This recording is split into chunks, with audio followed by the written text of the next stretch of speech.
Bahar Türküsü. Yazan Abdullah Latif Sade. Duvul duvul duvulday, çoçamiler çırılday.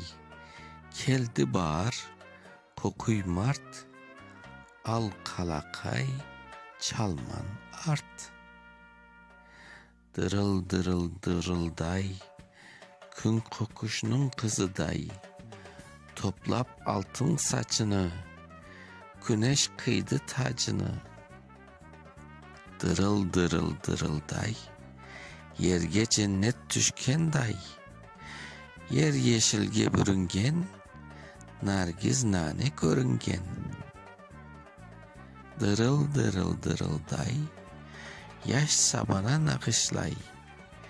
Ekinlerini çöllerini, balgurt eme gülleme.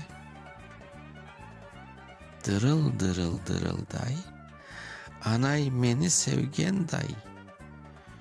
Köylü seve çayımın, bağ bahçasın bayırın.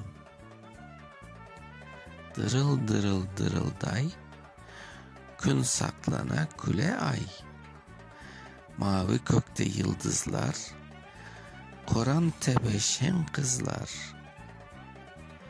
Dırıl dırıl dırılday, kaval sesi şaycılay. Çoban ömrü yuvasız, cenneti boş avasız. Dırıl dırıl dırılday, gün doğuşun kızıday. Toplap sırma şaşını, gün kıygende tacını.